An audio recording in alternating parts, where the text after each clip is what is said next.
Guys, അപ്പോൾ ഇന്ന് നൈറ്റത്തെ കുറച്ച് കുലച്ചത്തെ പരിപാടികൾ കണ്ടാലോ. ഞാൻ ഉണക്ക ചെമ്മീനായിട്ട് ഇരിക്കും കേട്ടോ. അപ്പോൾ ഇതൊന്ന് വർക്കാന്ന് വിചാരിച്ചിരിക്കുന്നതാണ്. അപ്പോഴേക്കും ഏട്ടേ വന്നായിരുന്നു. വന്നാൽ പിന്നെ പിള്ളേർക്ക് ഒരു റൗണ്ട് കറങ്ങണം. അപ്പം അതിന് വേണ്ടി രണ്ടുപേരും വെയിറ്റ് ചെയ്ത് നിൽക്കുകയാണ്. അപ്പോൾ പിള്ളേർ കറങ്ങുന്ന കൂട്ടത്തിൽ എന്നോടും കൂടെ കയറിക്കോളാൻ പറഞ്ഞു. അങ്ങനെ ഞാനും കൂടെ കയറി. ഇവിടെ സ്ഥിരമുള്ള കേട്ടോ ഒരു കറക്കം. കുറച്ച് ദൂരം ഒന്ന് നമ്മുടെ ഫ്രണ്ടിലത്തെ റോഡിൽ കൂടെ ഒന്ന് പോയിട്ട് നമ്മൾ തിരിച്ച് വരും. അപ്പോൾ ഇത് മഴയും കൂടെ പെയ്യുന്നുണ്ട്, അതുകൊണ്ട് അധികം അങ്ങ് പോയില്ല. നമ്മൾ നേരത്തെ തിരിച്ച് വീട്ടിൽ പോന്നു. അപ്പോൾ അതേ ഒരു കേക്ക് പീസ് ഉണ്ടായിരുന്നു. അപ്പോൾ അതും കൂടെ കഴിച്ച് ഞാൻ ചെമ്മീൻ ബാക്കി കിള്ളാൻ വേണ്ടി ഇരിക്കുന്നത് കേട്ടോ. അപ്പോൾ ചെമ്മീനും കിള്ളി കുഞ്ഞുള്ളിയൊക്കെ തൊലിയൊക്കെ കളഞ്ഞെടുത്തിട്ടുണ്ട്. അപ്പോൾ ഇന്ന് എൻ്റെ നൈറ്റത്തെ ഫുഡ് ഇതാണ് കേട്ടോ. ഞാൻ ചെമ്മീനും എന്തെങ്കിലും ഗോതമ്പിൻ്റെ ഐറ്റം കൂടെ എടുക്കാമെന്ന് വിചാരിച്ചാണേ.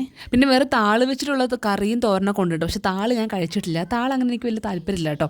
പണിയുടെ ഇടയ്ക്ക് ഹോളിൽ നിന്ന് വല്ല സൗണ്ടൊന്നും കേൾക്കാത്തതുകൊണ്ട് ഞാൻ മുറി വന്ന് നോക്കിയപ്പോൾ മൂന്നും കൂടെ ഭയങ്കര കളിയാണ് കേട്ടോ. അച്ഛൻ റെസ്റ്റ് എടുക്കുകയാണ്, കൂടെ പിള്ളേരെ നോക്കലുണ്ട് കേട്ടോ. അപ്പോൾ ഞാൻ അടുക്കള നിൽക്കുന്ന സമയങ്ങളിൽ ഏട്ടൻ നോക്കിക്കോളും. അപ്പോൾ ഞാൻ വന്ന് എൻ്റെ ദോശ ചുടുവാണ് കേട്ടോ. ഗോതമ്പ് ദോശ 3 ചുറ്റിട്ടുണ്ട്. അതും കൂടെ കഴിക്കുന്നത് നമ്മുടെ ഉണക്കച്ചെമ്മീനാണ് കേട്ടോ. മീനുണ്ടെങ്കിൽ ഞാൻ എൻ്റെ ഇപ്പോൾ എന്തും കഴിക്കും. കേസ് ഇഡലി, പുട്ട്, ദോശ ഒക്കെ കഴിക്കും കേട്ടോ. അപ്പോൾ ഇന്നത്തെ നമ്മുടെ കുഞ്ഞു വീഡിയോ ഇത്രയേ ഉള്ളൂ കേട്ടോ. അപ്പോൾ ബൈ.